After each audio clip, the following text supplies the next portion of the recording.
Listo, buenos días. El día de hoy vamos a hablar de infección del tracto urinario y el espectro pues, de infección del tracto urinario complicado. Mi nombre es Juan Camilo Londoño, residente de urología de tercer año, rotando actualmente por trasplante renal. Y el doctor asesor es el doctor John Freddy Nietos, internista, nefrólogo, epidemiólogo, magíster en telesalud, profesor del Departamento de Medicina Interna de la UDA, que pertenece al grupo de nefrología, trasplante renal y cuidado crítico del Hospital Pablo Tobón Uribe. Entonces, para empezar, nosotros tenemos que tener unas cosas claras, y esto es cuando vemos la literatura, en cosas como en lo que podemos encontrar más heterogeneidad, ¿cierto? Partimos de que una infección del tracto urinario es un proceso inflamatorio, el cual implica que exista invasión y multiplicación de microorganismos a nivel del tracto genitourinario. Y para que se genere una infección del tracto urinario, pues debemos poseer unas condiciones. Una es la bacteriuria, y definir si esta bacteriuria es significativa o no, si es la causante de los síntomas o no, y vamos a ver por qué esto ha venido cambiando con el tiempo, y la presencia de células que me hablan de un proceso inflamatorio a nivel del tracto urinario. Y recordemos pues, que a raíz de esto, la clasificación de la infección del tracto urinario se va a basar, y podemos encontrar en la literatura múltiples clasificaciones según los síntomas, la localización, la presencia o no de anormalidades, ya sea funcionales o estructurales de este tracto urinario, cómo se comporta en el tiempo el proceso de infección en el huésped y el lugar de adquisición como tal. Entonces, cuando hablamos de bacteriuria, pues esto hace referencia a la presencia de bacterias en orina. Recordemos que esto se ha definido tradicionalmente como la presencia de más de 10 a las 5 unidades formadoras de colonias a nivel del cultivo, y esto basado en que es un número mayor de células que el que se puede generar por una contaminación por células que existan o que estén colonizando la uretra como tal. Es lo que se ha definido en la literatura como bacteriuria significativa, y va en contraste o en contra de lo que puede llegar a ser una contaminación. Y esto es un posible indicador de que en este tracto o hay una colonización o podemos hablar verdaderamente de un proceso infeccioso. Y esto nos lleva a preguntarnos si verdaderamente la orina es un líquido estéril como se define clásicamente en la literatura. Y ya venimos viendo desde hace mucho tiempo publicaciones en la literatura donde se ha tratado de caracterizar el microbioma urinario como tal, ¿cierto? Este es un estudio en el que se evaluaron pacientes que eran asintomáticos de edad adulta, y pues se hizo un análisis genómico en todos los microorganismos pues, que se encontraban a nivel de la orina. Vemos que en estos pacientes pues, se encontraron más de 234 unidades operacionales taxonómicas, con 10 filias, 17 clases, 27 órdenes, 56 familias y finalmente 94 géneros distintos en pacientes que eran totalmente asintomáticos. Pero ¿qué ha pasado? Que nos hemos dado cuenta de que la biomasa que existe a nivel del tracto urinario es relativamente baja versus otros nichos como puede ser la piel o el tracto gastrointestinal, que sabemos que existen ya diferentes géneros y especies a nivel del microbioma urinario, pero no hemos logrado comprender cuál es el papel de este microbioma en la fisiopatología, tanto de la infección del tracto urinario como en los procesos de infección del tracto urinario recurrente.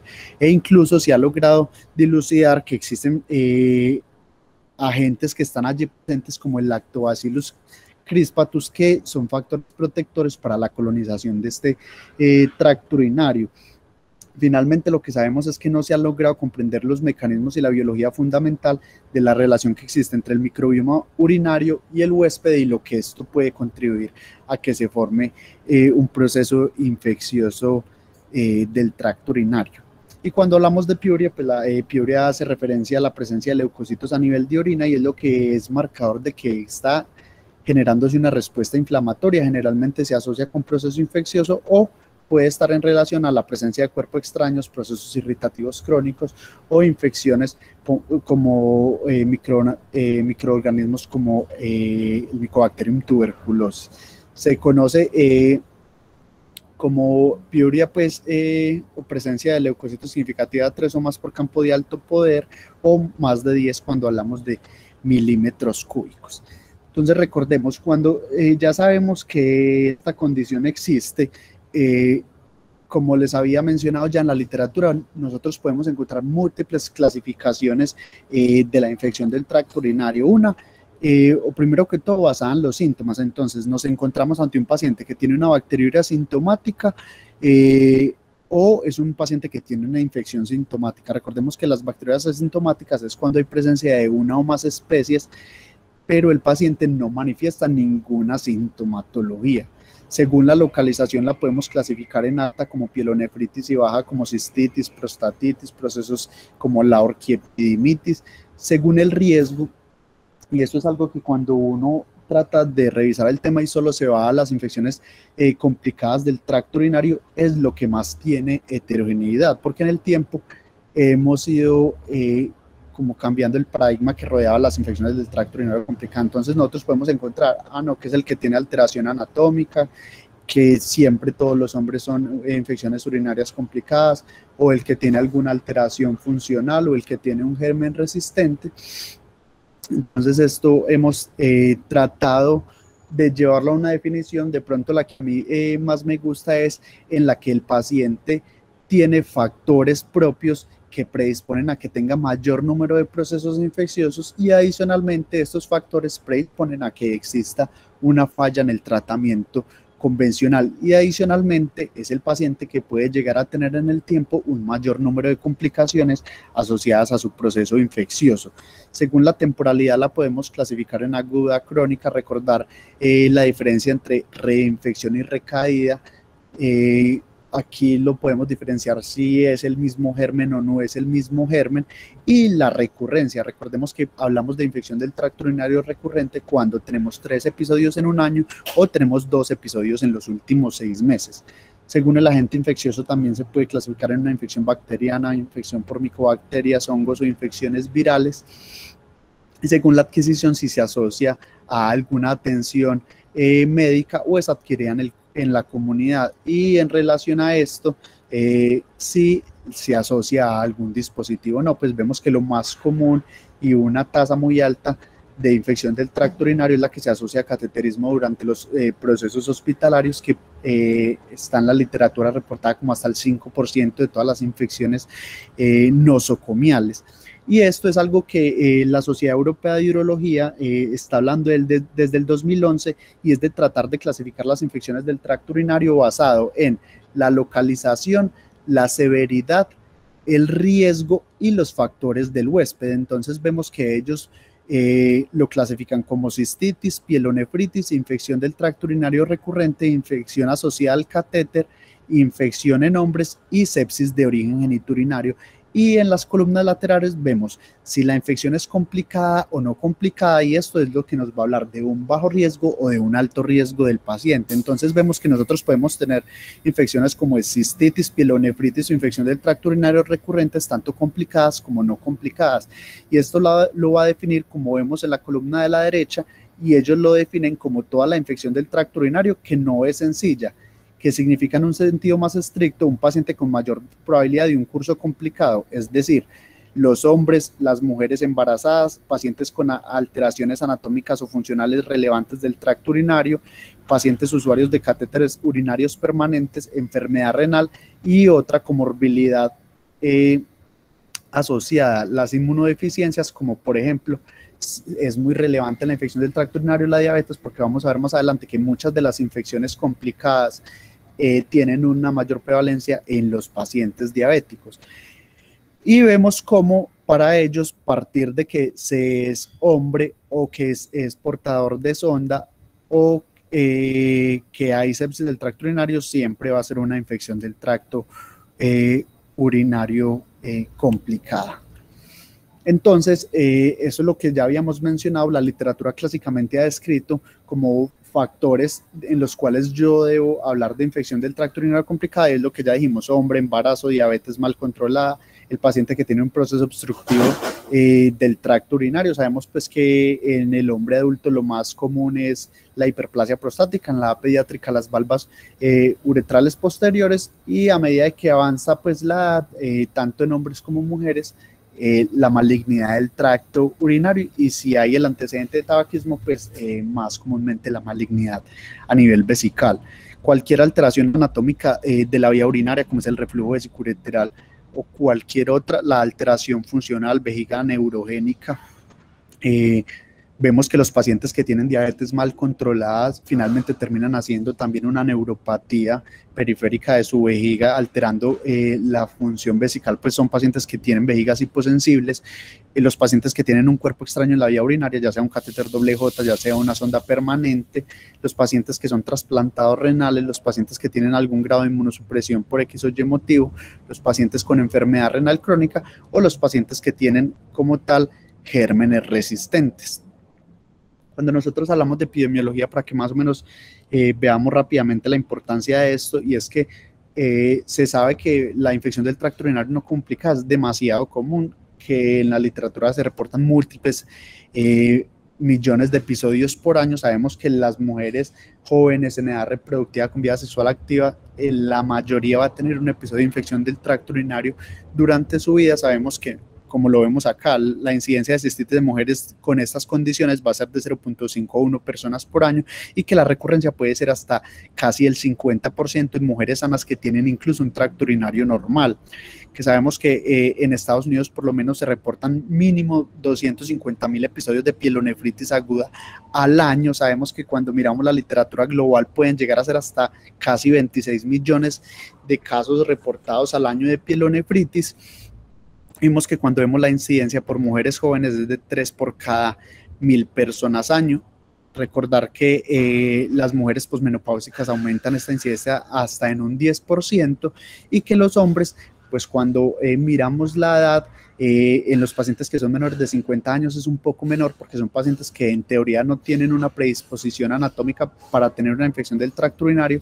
Si nosotros vemos en la fisiopatología es distinto la configuración anatómica de la uretra y la cercanía con el tracto gastrointestinal, lo que favorece una colonización más fácil del tracto urinario femenino versus el hombre que tiene una uretra que tiene mucha mayor longitud, y a medida que aparecen factores obstructivos del tracto urinario, pues se va haciendo en los hombres mucho más importante la incidencia de infección del tracto urinario. Y cuando nosotros hablamos ya de infecciones complicadas, vemos que es una amplia gama. Es más común que cuando hablemos de infección complicada hablemos de procesos nosocomiales, y estos procesos nosocomiales sabemos que el 5% de los ingresos hospitalarios van a tener una infección del tracto urinario asociada a una pues uso de sonda vesical. Y la bacteriuria sintomática, pues vemos que es hasta el 5% en mujeres jóvenes, y esto va aumentando. Es muy raro en hombres, pero con la edad vamos viendo que se hace mucho más común, hasta un 19% en hombres mayores de 70 años y hasta en un 50% en mujeres que son mayores de 70 años. Cuando vemos la fisiopatología, pues la génesis de la infección del tracto urinario, la colonización o que el huésped sea capaz de eliminar va a depender de muchos factores, va a depender del microorganismo, y en medida de qué tipo de microorganismo es, de qué factores de virulencia posee este germen, y de cómo se dé la expresión en este germen de estos factores de virulencia. En cuanto al hospedador, va a depender de antecedentes genéticos, de factores conductuales, sobre todo pues en las mujeres la forma o el aseo genital, o en los hombres también el tipo de relaciones sexuales que se tengan, las enfermedades primarias del huésped y los receptores histoespecíficos que tenga el hospedador como tal, y del entorno de la ecología vaginal, de las anomalías anatómicas y o funcionales del tracto genitourinario de la persona, y si hay presencia de dispositivos médicos o no. Vemos que todo esto se combina en favor de que el paciente tenga una mayor tasa de colonización o pueda tener mayores tasas de infección como tal. Y vemos cómo, dependiendo de las bacterias, vemos que el transcurrir de la infección puede ser desde la contaminación periuretral por patógenos que vienen desde el recto, los cuales generan una migración y por procesos fisiopatológicos se adhieren a las paredes vesicales, y por las características de estas bacterias que generan infección del tracto urinario pueden generar un ascenso hasta el tracto urinario superior. Muchas veces vemos también que las infecciones del tracto urinario pueden tener una diseminación hematógena como tal, e ir a otros lugares, y lo vemos sobre todo con infecciones más severas como tal. Cuando hablamos de los factores de riesgo, entonces tener en cuenta las mujeres que son premenopáusicas, y en estas lo más importante son el curso sexual de la paciente. Vemos que las pacientes que tienen una relación sexual reciente pueden aumentar su riesgo hasta un 5.6 veces, el uso de espermicidas, haber tenido infecciones del tracto urinario previas, o que la mamá durante la gestación haya tenido infecciones del tracto urinario. Y en las mujeres posmenopáusicas va a ser sobre todo importante si han tenido infecciones previas, si hay presencia de incontinencia, si hay alguna alteración anatómica, ya sea un prolapso anterior o un prolapso apical, y si son pacientes que secundario a estos prolapsos tienen o manejan residuos posmiccionales altos. Para infección del tracto urinario recurrente, las relaciones sexuales, la primera ito antes de los 15 años, que la madre haya tenido durante el embarazo infección del tracto urinario, el uso de espermicidas o cambios de parejas en el último año. Y para pielonefritis también vemos relaciones sexuales recientes, y acá el antecedente es importante, sobre todo si son más 3 o más relaciones por semana, si hay una nueva pareja en el último año, uso de espermicidas, madre con ito, diabetes mellitus o incontinencia del tracto urinario. Y esto que lo quería mencionar, y son los factores de riesgo que tiene el hospedador para tener infecciones del tracto urinario complicados. Cuando uno ve las diferentes, pues la diferente literatura, uno generalmente ve que los factores de riesgo comienzan a ser los mismos. Entonces hablamos de alteraciones anatómicas del tracto urinario, como lo dijimos, cistocele, fístulas, divertículos del tracto urinario. La iatrogenia, vemos la cirugía, las infecciones nosocomiales asociadas al uso de catéteres del tracto urinario, la obstrucción de salida, como es la obstrucción de salida del tracto urinario inferior, la alteración de la unión pielureteral, la estrechez de uretra, las alteraciones funcionales como son la enfermedad neurológica, las disfunciones del piso pélvico, la presencia de reflujo vesicoureteral, la incontinencia o tener residuos posmiccionales altos, y otros factores como son un embarazo, la urolitiasis, la diabetes, otros factores de inmunosupresión. Este es de pronto lo más nuevo que hay en la literatura, es esta tabla que vemos inferior izquierda, que son de las últimas guías europeas que se publicaron en 2021, en el que me hablan de una obstrucción en cualquier sitio del tracto urinario, cualquier cuerpo extraño dentro del tracto urinario, que mi paciente no vacíe completamente ese tracto urinario, sea cual sea la causa, sea obstructiva o sea funcional. La presencia de reflujo vesicoureteral, si mi paciente fue instrumentado recientemente, si mi paciente tiene microorganismos que producen o que son resistentes como tal, el paciente masculino, el embarazo, la diabetes, porque sabemos que los pacientes diabéticos pues se comportan finalmente como pacientes inmunosuprimidos, los pacientes inmunosuprimidos, las infecciones que se asocian a los cuidados de la salud, ya sabemos acá la importancia de la sonda, y pacientes con microorganismos resistentes. Entonces esto tenerlo en cuenta, porque esto es importante a la hora de usted interrogar a su paciente, usted saber qué le va a preguntar, para saber si su paciente está en mayor riesgo o no de tener un tipo de proceso infeccioso de mayor importancia. Cuando hablamos de la etiología, pues sabemos que clásicamente la infección del tracto urinario se asocia a bacterias gram negativas. Vamos a ver que la principal es la E. coli hasta en un 95% de los casos, y vemos que hay gérmenes como la Serratia, la Cinetobacter, la Burkholderia, la Pseudomonas o la Stenotrophomonas maltophilia, que pueden, cuando están presentes, asociarse a mayores tasas de recurrencia, pacientes hospitalizados o el paciente que realiza cateterismo. Y cuando hablamos de bacterias gram positivas, vemos la importancia que tiene el Staphylococcus saprophyticus, el aureus, el enterococo y otros bacilos y otros gram positivos. Vemos que cuando uno ve pues la epidemiología, la segunda en frecuencia va a ser el Staphylococcus saprophyticus, y el aureus se va a asociar más a procesos por bacteriemia. Sabemos que la Klebsiella, el Protozoa y la Morganella van a tener la ureasa, y esto me va a generar producción de cristales de apatita y estrobita, y tener pues condiciones que se asocian a formación de cálculos como tal. Y cuando nosotros vemos y lo diferenciamos por el tipo de infección, vemos que cuando comparamos infección no complicada versus infección complicada, la tasa de E. coli disminuye y en los pacientes con infecciones complicadas empiezan a aparecer en un mayor porcentaje la Klebsiella, la Pseudomonas, el Enterobacter, y adicionalmente aparecen gérmenes que no veíamos en infecciones complicadas, como son los hongos como tal, el aumento de un 4 o un 10% para el enterococo. Y cuando nosotros vemos entre el tipo de espectro de infección, entre pielonefritis y sepsis, vemos que la etiología es muy parecida, en un porcentaje muy parecido, de 45-43% para la E. coli. Vemos cómo se mantiene en cuanto a lo que vemos en complicada versus no complicada, la presencia de Klebsiella, de Pseudomonas, la presencia de hongos y de otros gram positivos, como ya lo mencionamos. ¿Y cómo estamos nosotros acá en Colombia? Pues lastimosamente el último boletín del Grupo Gérmenes del 2019, no tenemos ningún boletín durante el 2020 y 2021.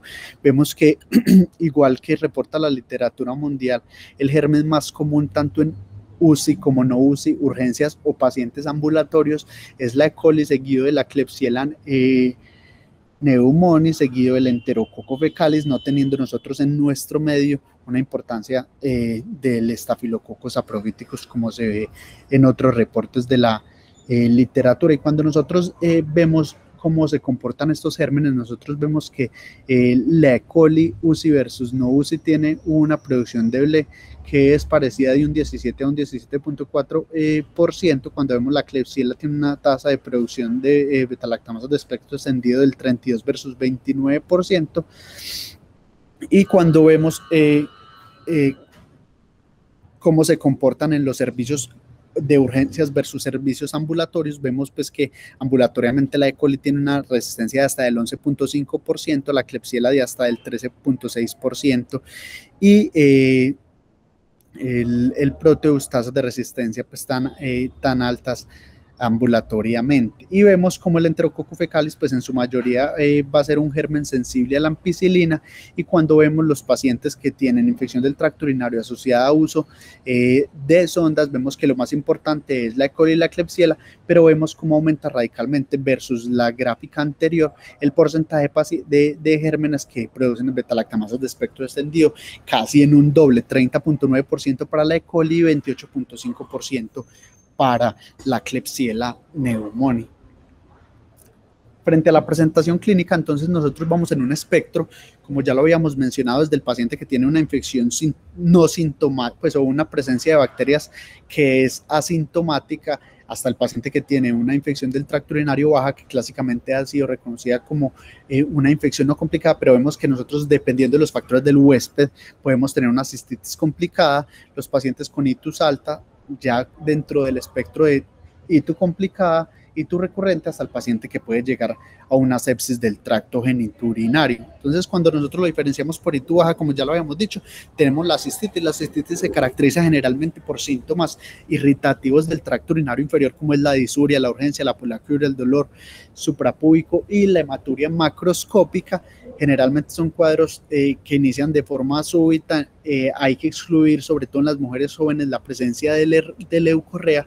Hay estudios en los que se menciona que una mujer joven en edad reproductiva con síntomas irritativos del tracto urinario sin leucorrea, la probabilidad de que tenga una infección del tracto urinario es un porcentaje muy alto.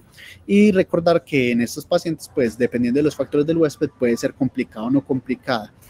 Y adicionalmente bajas, pues tenemos el espectro de la prostatitis, que puede ser aguda, crónica, y dependiendo del curso, pues también se asocia tanto a síntomas irritativos como obstructivos del tracto urinario. Son pacientes que van a tener disuria, poliacuria, urgencia, van a tener síntomas del vaciamiento, pueden tener fiebre en los procesos agudos, e incluso en el proceso agudo son pacientes que consultan mucho por retención del tracto urinario. Y los pacientes con procesos crónicos son pacientes que se caracterizan por tener múltiples episodios infecciosos del tracto urinario. Acá nos ayuda mucho la elevación progresiva que tiene el antígeno, los hallazgos en el examen rectal, que nos ayudan pues como a diferenciar estos pacientes. Y ya el espectro de la infección alta, Recordemos que la pielonefritis también puede ser complicada y no complicada a depender del resto de factores que ya hablamos.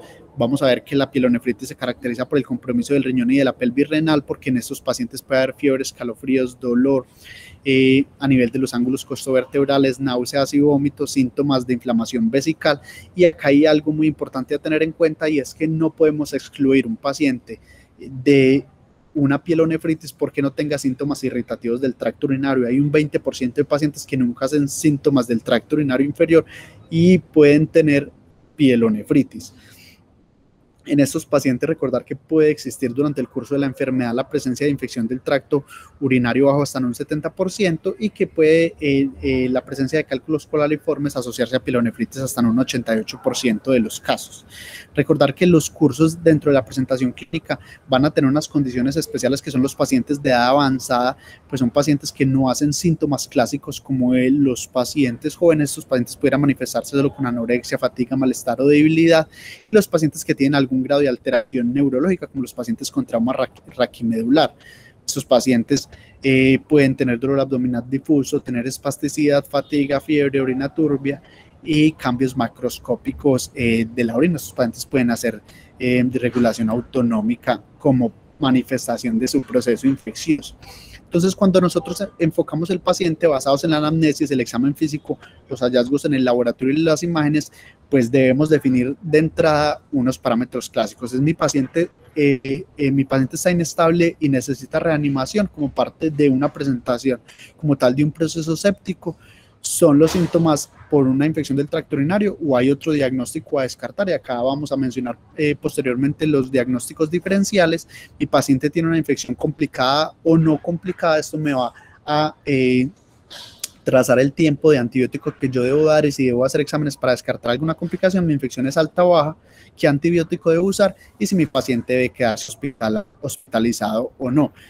De entrada, yo siempre identificar el paciente que esté séptico, que requiera un manejo inmediato. Pues sabemos que los desenlaces en los pacientes sépticos pues van a estar de la mano de lo rápido o de cuán rápido sea la intervención en estos pacientes. En cuanto a la anamnesis, pues recordar los síntomas irritativos del tracto urinario inferior, que son principalmente disuria, aumento de la frecuencia urinaria, urgencia y la presencia de hematuria. Ya vimos cómo estos síntomas nos pueden localizar si la infección es alta o baja, y no siempre excluir pielonefritis solo porque haya ausencia de estos síntomas como tal. Y cuando uno mira la literatura, pues hay síntomas que tienen mayor especificidad o no para esto. Vemos como la frecuencia tiene una especificidad del 60%, la urgencia hasta el 88%, la disuria de un 58%, que creemos y generalmente es el que primero preguntamos, y la fiebre está en 91%. Vemos como hay mayor probabilidad en el paciente que se presenta con disuria, frecuencia de hematuria y dolor a nivel lumbar, versus el paciente que no tiene disuria, ausencia de dolor de espalda, tiene leucorrea y presencia de irritación vaginal. Posiblemente esta paciente está ante una infección vaginal como tal, ¿cierto?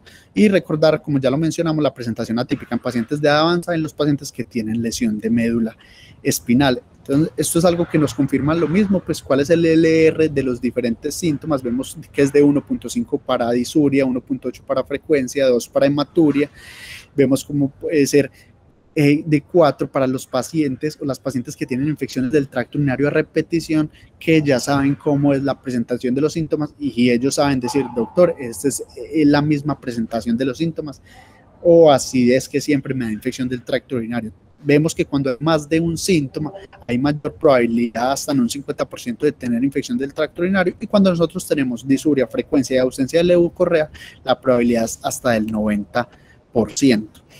En cuanto al examen físico, importante la presencia de leucorrea, ya se excluye, y la puniopercusión del paciente que tiene un LR positivo, sobre todo los pacientes que tienen infección del tracto urinario alto, siempre evaluar los genitales, y como ya lo habíamos dicho, la estabilidad del paciente es importante para pues descartar qué paciente requiere atención inmediata como tal.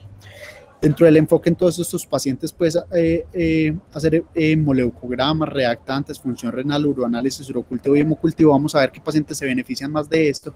Una cuña ahí es que no todas las mujeres en edad reproductiva, jóvenes con vida sexual activa, requieren este tipo de exámenes. Si es una mujer joven que no tiene síntomas sistémicos, vemos que la literatura avala que usted en estas pacientes ni siquiera tenga que hacer un uroanálisis, sino que usted pueda dar incluso en estas pacientes cursos empíricos de hasta 3 días de tratamiento, y la probabilidad de que esa paciente tenga una infección es muy alta si tenemos en cuenta todas las condiciones, la ausencia de leucorrea y los síntomas como tal.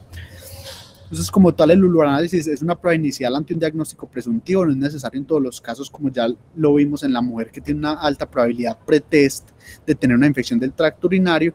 Vemos que los nitritos se dan ante presencia de enterobacterias, la sensibilidad es más baja del 35 al 85 con una especificidad del 95, la estearasa en orina tiene una sensibilidad hasta el 98% con una igual especificidad, y cuando vemos los nitritos positivos más una estearasa leucocitaria positiva, la sensibilidad de hasta el 84% y la especificidad hasta el 100%.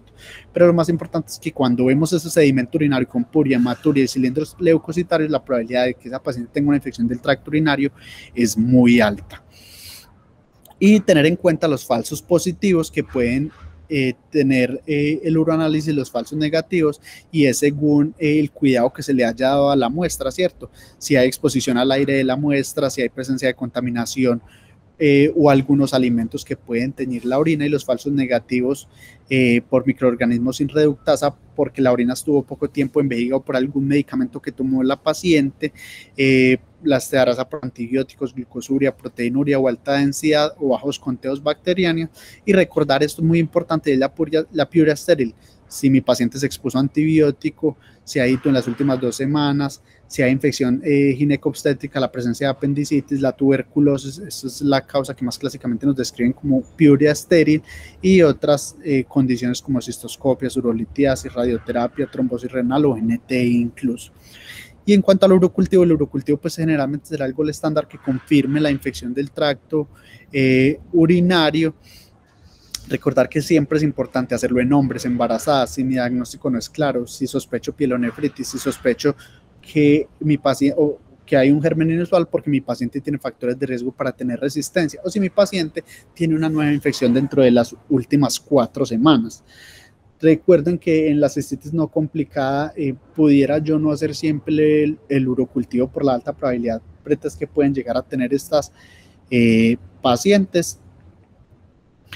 Y en cuanto a los hemocultivos, pues es importante saber también en qué paciente. Eso va a depender mucho de la presentación clínica, tener en cuenta que hasta el 40% de las pielonefritis pueden llegar a tener bacteremia, que esta bacteremia es más, tiene mayor incidencia en los pacientes diabéticos trasplantados, que la concordancia entre lo que yo encuentro en el urocultivo y el hemocultivo es hasta el 97%, que los pacientes que tienen hemocultivos positivos, generalmente esto se asocia a enfermedades graves, inmunosuprimidos, obstrucciones del tracto urinario o mayores de 65 años. Recordar que cuando no hay un microorganismo demostrado, pues yo debería, y mi paciente tiene las condiciones de iniciar antibióticos sin la presencia de un cultivo, si está séptico, tratar de que siempre, si las condiciones de su paciente lo ameritan, exista un cultivo antes de tener pues cultivos. Y recordar pues que el hemocultivo pues inicialmente no cambia el manejo, pero pues si hay la presencia, o sea, demuestra la presencia de bacteremia, pues a largo plazo esto me puede cambiar la duración de la terapia. La presencia de ITU más bacteremia, pues hay estudios que demuestran que los pacientes con ITU más bacteremia pueden ser hasta el 42.7% de los casos. Esto va a depender mucho del tipo de manifestación, pues, o de tipo de ITU que tenga su paciente. Se va a ver más en pacientes con pielonefritis o sepsis del tracto urinario, y vemos pues que los pacientes que tienen bacteremia e ITU pues van a tener mayor probabilidad de tener mayor estancia hospitalaria, mayor transferencia a unidades de alta dependencia y menor probabilidad de mortalidad a largo plazo. Vemos que la solicitud de imágenes, ¿cierto? No a todos los pacientes se le tienen que pedir imágenes tampoco, lo hacemos ante alta sospecha de que pueda existir otro diagnóstico asociado, de que mi paciente esté en malas condiciones o inestable, de que yo tenga un fracaso terapéutico o haya infección recurrente, de que haya una sospecha de una alteración anatómica, como el paciente en el cual yo sospecho urolitiasis. Sabemos que los pacientes con urolitiasis, infección del tracto urinario, pues tienen cursos cuando están sépticos muy acelerados y se deterioran muy rápido, Y sabemos pues que los hombres menores de 45 años o pacientes de edad avanzada sin síntomas obstructivos ni hematuria con cistitis, pues queda la duda de si yo sí debería pedir la imagen o no. Pues en el hombre joven es raro y yo, en la mayoría de los casos, la literatura va la que usted le pida una imagen, y pacientes ancianos pues muchas veces no manifiestan ninguna sintomatología, pero tienen ya algún grado de obstrucción del tracto urinario. Y si mi paciente tiene antecedentes de urolitiasis, pedir la imagen, porque posiblemente sabemos que los pacientes con urolitiasis tienen altas tasas de recurrencia. Entonces vemos en este estudio pues que predice la necesidad de necesitar una imagen en el tiempo. Los pacientes mayores de 18 años con fiebre, con más de un síntoma de nitritos positivos, se excluyeron los pacientes que tuvieran ya tratamiento para urolitiasis, hidronefrosis, embarazo, alergia a las quinolonas, trasplante, terapia de reemplazo hormonal, enfermedad poliquística. Entonces vemos que de 346 pacientes, 245 con imágenes, en los que se demostraba alguna alteración urológica relevante. Entonces, esto va también en medida de cuáles sean las condiciones de mi paciente, ¿cierto? Cómo sea la presentación de la enfermedad y cuáles sean los factores de huésped de mi paciente. Sabemos que el interrogatorio, cómo se presenta y todo eso es lo que me va a marcar en los pacientes la necesidad de ayudas diagnósticas o no, para no pedir de forma indiscriminada. Vemos que cuando vemos qué tipo de imagen pedir, la ecografía es una imagen que es no invasiva, disponible, no irradia, muy buena para ver abscesos de hidronefrosis, si hay presencia de hidroureteronefrosis, y es un examen muy importante en las gestantes, y también en estas pacientes la presencia pues o la posibilidad de hacer una uroresonancia si no hay disponibilidad de las otras. Y la tomografía, sabemos que en los pacientes con urolitiasis tiene mayor rendimiento si se usa sin contraste, y en el paciente en que se sospecha urolitiasis, pues la imagen de elección es un urotac. Pero si usted sospecha alguna complicación distinta a eso, pues el rendimiento va a ser mejor con una imagen contrastada que te ayuda a delimitar mucho mejor el parénquima renal.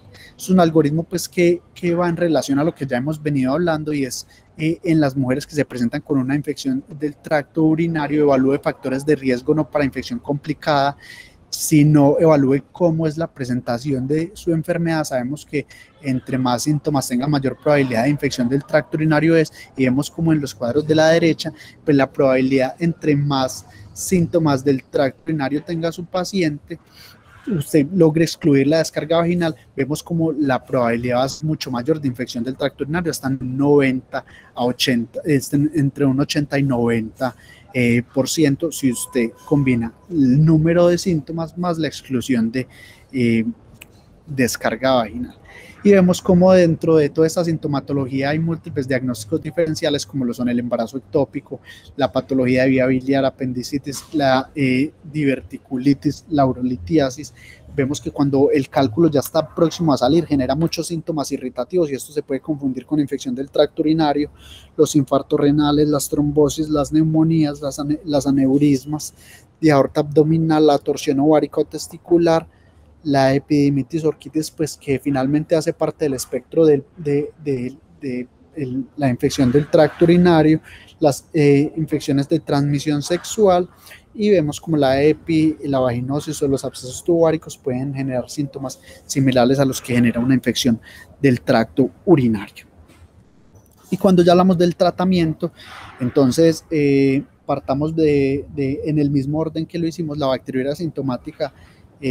La literatura también pues tiene muchas cosas sobre esto, podríamos hacer solo una charla de esto, pero finalmente pues se recomienda tratar mujeres embarazadas, pues ha demostrado mejores desenlaces en menos pielonefritis, menos tasas de parto pretérmino, menos tasas de bajo peso al nacer y bacteriuria persistente. Generalmente, dependiendo del antibiótico, se podría dar dosis única o cursos entre 4 y 7 días. Y los pacientes que se van a llevar a procedimientos urológicos en los que se genera trauma de la mucosa, se ha demostrado menos sepsis e infección del tracto urinario. Se recomienda generalmente por lo menos tratar al paciente 72 horas antes del proceso infeccioso, y Cuando vemos los pacientes con neutropenia, pues lo que recomienda la literatura es adherirse a las condiciones en las que yo debería dar profilaxis en los pacientes que son neutropénicos y no tratar tampoco de forma indiscriminada.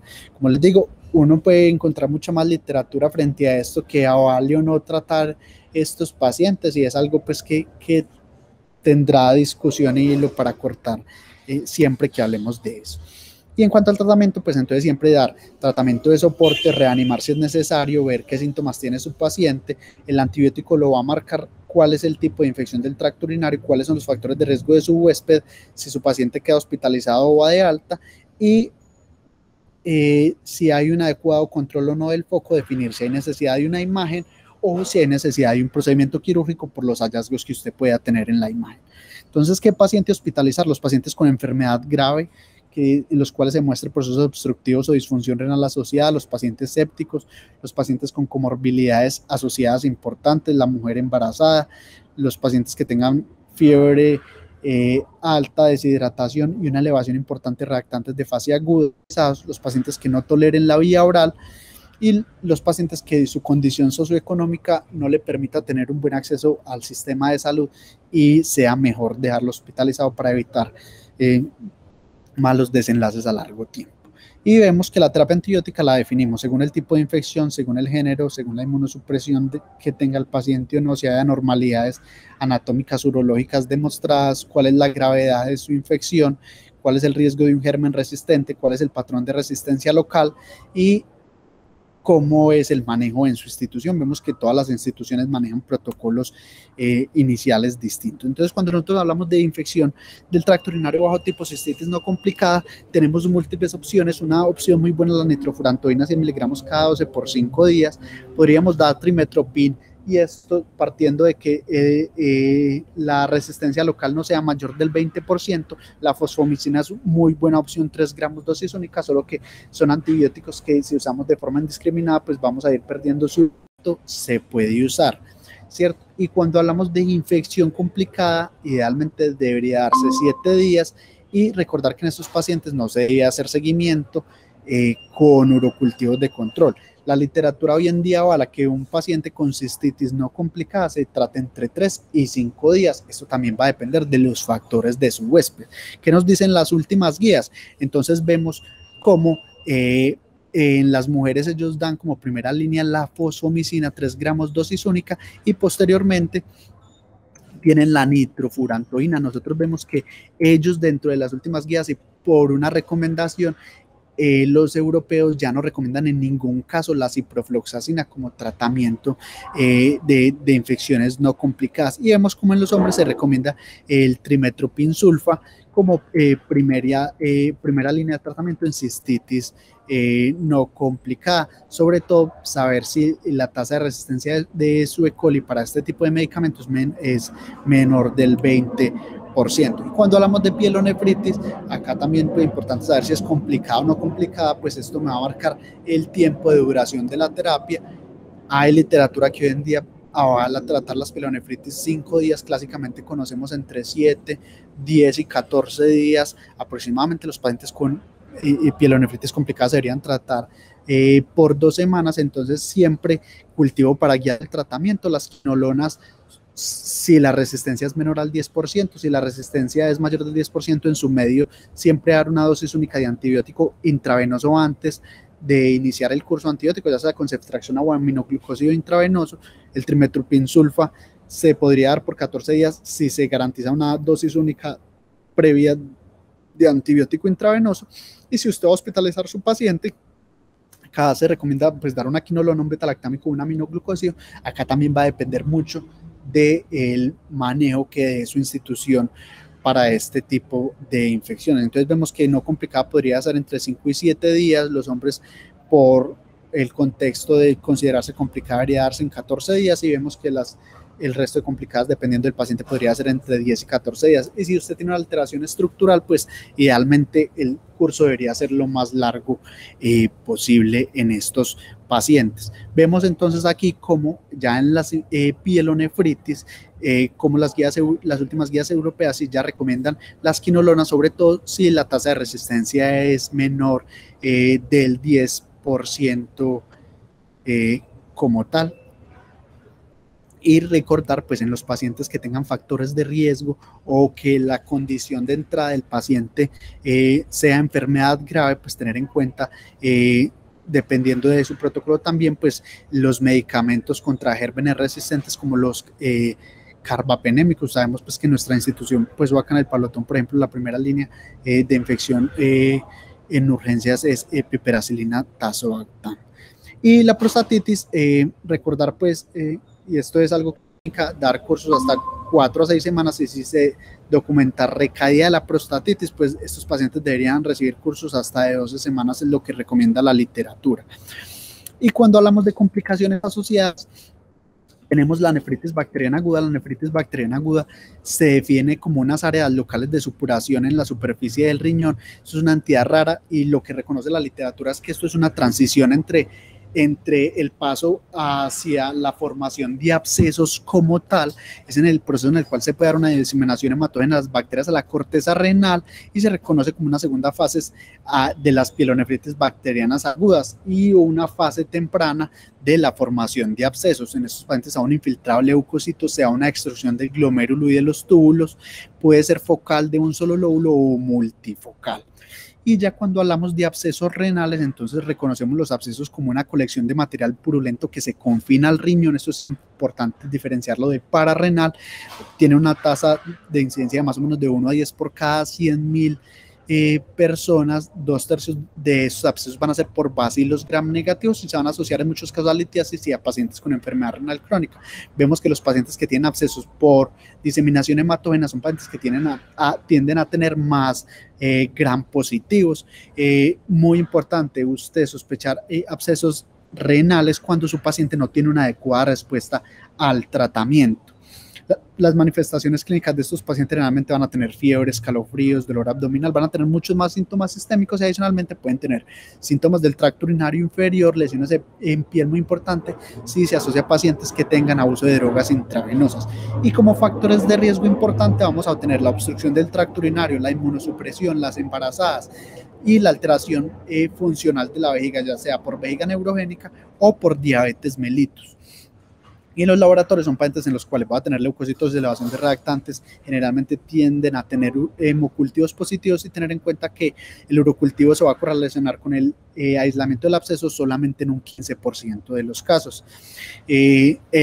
Definitivamente, pues una aproximación inicial puede ser una ecografía. En la ecografía pues es un examen que es rápido y barato, y me puede hablar de lesiones ocupantes de espacios que las describen como hipoecoicas o anecoicas, como vemos en la imagen de la derecha, pero definitivamente el gol estándar en estos pacientes por la delimitación del tejido va a ser la tomografía de abdomen contrastada, y el signo patognomónico de absceso renal es el signo del anillo. Recordar que en estos pacientes vamos a ver una ampliación renal con áreas de disminución de la atenuación, que es lo que reconocemos como absceso, como vemos en la imagen, en las imágenes superiores como tal. En esta se ve muy bonito el signo del anillo, y sabemos que hay un patrón que me habla de cronicidad de estos abscesos. Cuando estos abscesos se ven engrosados, hay mayor tasa de realce y hay una baja atenuación como tal a nivel de estos abscesos. ¿Cómo es el tratamiento? Entonces, la literatura clásicamente los describe menores de 5 centímetros o mayores de 5. Adicionalmente, los menores de 5 se pueden diferenciar menores de 3 o menores de 5. Los menores de 3 está ampliamente avalado y se reconoce que esos pacientes tienen una adecuada respuesta de darles tratamiento solo con antibiótico, y el antibiótico que usted elija va a depender obviamente de cómo ingrese su paciente, de su perfil local, de severidad y de factores del huésped, como ya habíamos hablado. Y no está claro en la literatura cómo debería ser el seguimiento frente a las imágenes, cada cuánto hacerla. Esto va a ir muy de la mano de cómo sea la evolución clínica de su paciente. Y algunos autores tienden a reportar en la literatura que entre los 3 y 5 centímetros se podría dar tratamientos combinados, y definitivamente el paciente que tiene lesiones de más de 3 centímetros es un paciente que debe tener un manejo quirúrgico, ya sea percutáneo o abierto, más antibiótico, y dependiendo de la severidad hay abscesos tan grandes que requieren nefrectomía como tal. Y diferente al absceso renal están los abscesos perirrenales, que es en los que se genera una ruptura de los abscesos corticales hacia el espacio perirrenal. Y hay otra cosa que es el absceso paranéfrico, que es cuando un absceso perirrenal se rompe a través de la fascia de Gerota hacia el espacio pararrenal. ¿Cuándo sospechar? En los pacientes que tengan infecciones del tracto urinario, masas en flanco o que tengan fiebre persistente después de 3 a 5 días de ya iniciada la terapia antibiótica. Son pacientes que pueden desarrollar pues, insuficiencia respiratoria por la ubicación del absceso, inestabilidad hemodinámica, o cuando el paciente tiene un absceso muy grande que se rompió la cavidad, pueden pacientes hacer tasas de ILEO muy altas. Pueden, dependiendo de la ubicación del absceso, si el psoas está muy irritado, son pacientes que debutan con cojera. ¿Y cuáles son los factores de riesgo? Que el paciente tenga lesiones en piel, pielonefrosis con cálculos obstructivos, diabetes mellitus, hasta el 25% de sus pacientes pueden llegar a tenerlo, pacientes con traumas, hematomas perirrenales que se sobreinfectaron, enfermedad poliquística en hemodiálisis, trastornos infecciosos en otros sistemas distintos al renal, la presencia de reflujo vesiculolateral, la presencia de enfermedad inflamatoria intestinal, la perforación intestinal o la osteomielitis toracolumbar. Vemos pues que dentro de los laboratorios son pacientes que van a tener elevación de reactantes. Vean acá también, los pacientes con piuria hasta en el 75% de los casos solamente van a tener un urocultivo positivo hasta en el 35% de los casos, y hemocultivos positivos solo en el 42% de los casos. Y dentro de las imágenes, pues el gol estándar sigue siendo la tomografía por el detalle anatómico, porque me logra delimitar la extensión y ver qué compromiso circundante hay. La ecografía simplemente me va a dar una aproximación inicial como tal. Vemos pues las diferentes imágenes en la superior izquierda como pues hay una extensión de este absceso pues como tal hacia la región pararrenal y infiltra algo aquí, algo del psoas, acá igualmente delimitado acá simplemente a nivel perirrenal, y acá lo vemos ya muy bien delimitado por la fascia de Gerota como tal. Y en cuanto al tratamiento, estos pacientes son pacientes que si no se da ningún tratamiento tienen una mortalidad alta de hasta el 56% de los casos. Acá debería dar tratamiento antibiótico de amplio espectro con cubrimiento de gérmenes resistentes, y definitivamente el manejo primario va a ser el drenaje. Si yo no dreno este foco, mi paciente nunca va a mejorar. Pues acá el drenaje también aplica el principio del drenaje percutáneo versus abierto, y si es un riñón que ya no es funcional porque es una bolsa hidronefrótica, o que es un riñón que está severamente infectado, o las condiciones de su paciente son muy malas, pues son pacientes que finalmente se van a beneficiar de una nefrectomía. La pielonefritis enfisematosa es otro de los aspectos de complicación de la infección del tracto urinario. Es una enfermedad grave, aguda, necrosante del parénquima por patógenos que forman gas. Es una de las urgencias urológicas. Hasta el 43% de los pacientes se mueren si yo solo les doy tratamiento con antibiótico, y como ya lo dijimos, la etiología son microorganismos que son capaces de producir CO2 mediante la fermentación de azúcar, gram negativos como la E. coli, Klebsiella, el Proteus o la Pseudomonas, y generalmente son pacientes que se presentan críticamente enfermos y que tienen una triada clásica que es vómito, fiebre y dolor, alteración de la función renal, y el factor de riesgo más importante va a ser el diabético mal controlado. Adicionalmente se presenta más en mujeres, en pacientes que tienen obstrucción del tracto urinario o que tienen cálculos urinarios.